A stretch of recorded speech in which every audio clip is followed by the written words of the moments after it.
नमस्कार दोस्तों, आप सभी पर माँ का आशीर्वाद और बजरंगबली की कृपा सदैव बनी रहे। भक्ति साधना के मार्ग पर चलते हुए भक्त और साधक की ऊर्जा जब माँ से जुड़ने लगती है तो कुछ दुर्लभ संकेत उन्हें प्राप्त होते हैं। ये तब प्राप्त होते हैं जब देवी उन पर कृपालु होती है और ये संकेत बताते हैं कि आपकी आध्यात्मिक यात्रा बहुत अच्छी चल रही है। ये वो संकेत हैं जो न सिर्फ भक्तों का, साधकों का उत्साह कई गुना बढ़ा देते हैं, बल्कि उनके विश्वास को दृढ़ करते हैं।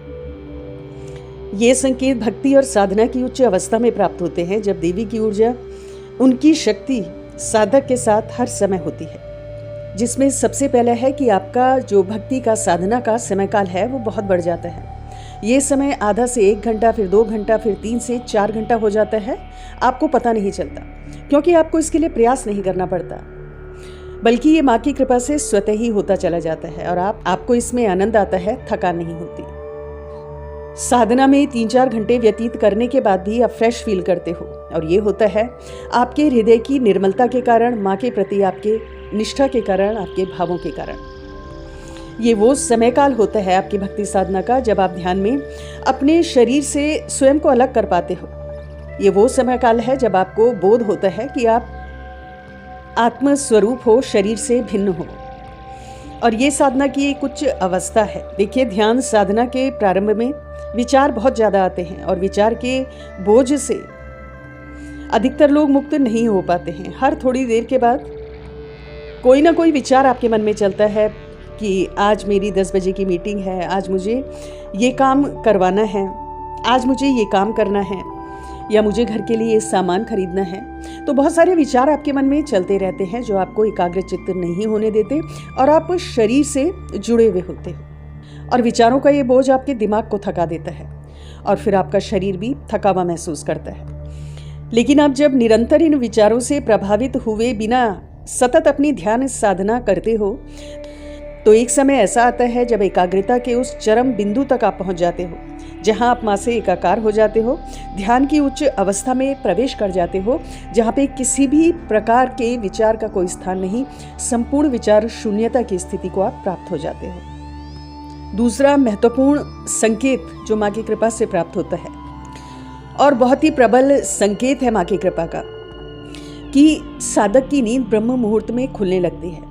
जैसे जैसे साधक की एनर्जी प्योर होती जाती है, आभा मंडल सशक्त होता है और ब्रह्मांड में फैली सकारात्मक ऊर्जाओं से जब आप कनेक्ट करने लगते हो तो एक समय ऐसा आता है कि ब्रह्म मुहूर्त में नींद स्वयं ही खुलने लगती है, बिना किसी अलार्म के, बिना किसी के उठाए हुए। और जो भी आध्यात्मिक पथ का यात्री है उसे ज्ञात है कि ब्रह्म मुहूर्त का समय अमूल्य समय होता है। स्वाभाविक रूप से इस समय दैवीय शक्तियां जागृत रहती हैं, वातावरण शांत होता है और ध्यान मंत्र जप से जो भी वाइब्रेशंस पैदा हो रही हैं आपकी, वो आपको स्ट्रांगली कनेक्ट कर पाती हैं दैवीय शक्तियों से, उस शक्ति से, माँ के उस स्वरूप से जिसका आप निरंतर ध्यान कर रहे हो। तीसरा बहुत प्रबल संकेत जो माँ की कृपा का है कि जब माँ की ऊर्जा आपके हृदय को स्पर्श करती है तो दुख और क्लेश नहीं टिक पाता, दुख नहीं लगता।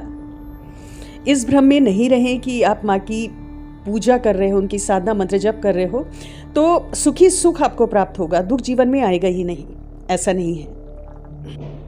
इस चीज को समझिए कि जब आप साधना के पथ पर चलने लगते हो और देवी का दरवाजा खटखटा रहे होते हो एंट्री के लिए, तो आपकी पूरी जांच पड़ताल की जाती है, पूरा निरीक्षण आपका होता है और आपको कुछ चैलेंजेस भी मिलते हैं जिनको आपको क्रॉस करना होता है। तभी आपको ग्रीन सिग्नल मिलता है और तभी आप माँ की अनवरत कृपा का अनुभव भी कर सकते हो।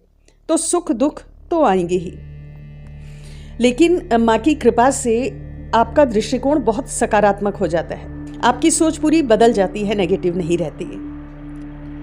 और यही माँ का महात्म्य है कि माँ अपने बच्चे को पहले अंदर से पूरा बदलती है, क्योंकि जब अंदर बदलाव आएगा तभी बाहरी चीजें बदलेंगी। और यही देवी की कृपा है कि बेहद प्रतिकूल परिस्थिति में भी आप अपनी भक्ति साधना में अटल रहते हो, और ये सब इंसान के बस की बात नहीं है, ये देवी कृपा से होता है।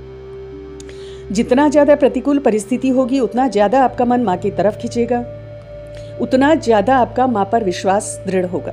अगला बहुत प्रबल संकेत कि माँ अपने भक्त पर प्रसन्न है, कि जब माँ प्रसन्न होती है तो अपने संतान की अज्ञानता को दूर करती है और उसकी निर्धनता को दूर करती है।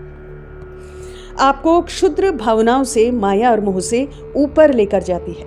आपको भौतिक सुख देती है, धन देती है, लेकिन साथ ही ये बोध आपको देती है कि आपको इनमें उलझना नहीं है। इस माया से कैसे पार पाना है, ये ज्ञान देती है।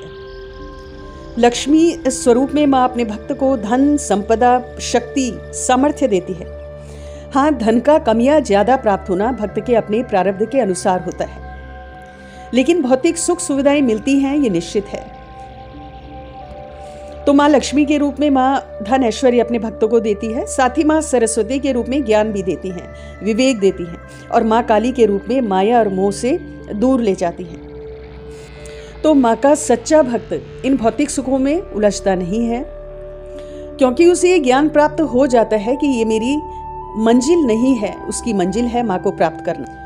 और जब भक्त के ऐसे भाव होते हैं तो माँ बहुत प्रसन्न होती है ऐसे भक्तों पर, और उसके समस्त कर्म बंधनों को काट देती है, कर्म बंधनों की कैद को काट देती है और उसे इन पीड़ाओं से मुक्त कर देती है। ठीक वैसे ही जैसे जेल में कैदी के अच्छे आचरण से उसकी बाकी की सजा माफ हो जाती है। इस चीज़ को आप समझें कि जो भी माँ का दरवाजा खटखटाता है वो माँ के नोटिस में होता है, माँ उसे देख रही है और उचित समय आने पर सब कुछ अपने भक्तों को प्रदान करती हैं। और साथ ही ये प्रेरणा भक्त के अंदर पैदा होती है कि भौतिक सुख तो मिलता है, लेकिन उनके प्रति लालसा कम होने लगती है। सफलता, फेम, बहुत सारा धन, इन सब भौतिक इच्छाओं की तीव्रता कम होने लगती है। लोभ, लालच ये कम होने लगता है, माया मोह ये कम होने लगता है, और ये माँ की कृपा का बहुत प्रबल संकेत है। आपके निरंतर ध्यान, साधना, मंत्र जप से जो आपकी ऊर्जा है वो लोअर चक्रों से ऊपर की तरफ उठने लगती है, और जैसे जैसे आपकी ऊर्जा ऊपर के चक्रों में प्रवेश करती है वैसे वैसे बहुत सारे अलौकिक अनुभव आपको माँ की भक्ति में होते हैं, और कुछ विशेष पावर्स भी आपको मिलती हैं।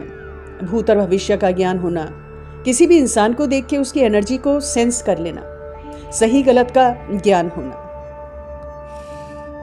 और साथ ही दिव्य दृष्टि का आंशिक रूप से जागृत होना। तो माँ बहुत ही दुर्लभ चीज़ें अपने भक्तों को प्रदान करती हैं, जो बिना डिगे, बिना किसी शर्त के माँ के चरणों में अपने को सरेंडर कर देते हैं। आज की वीडियो में इतना ही दोस्तों, अगली वीडियो में बहुत जल्द मिलती हूँ। तब तक के लिए अपना ध्यान रखें, स्वस्थ रहें, खुश रहें, मस्त रहें। जय माता दी, जय बजरंगबली। नमस्कार दोस्तों, आप सभी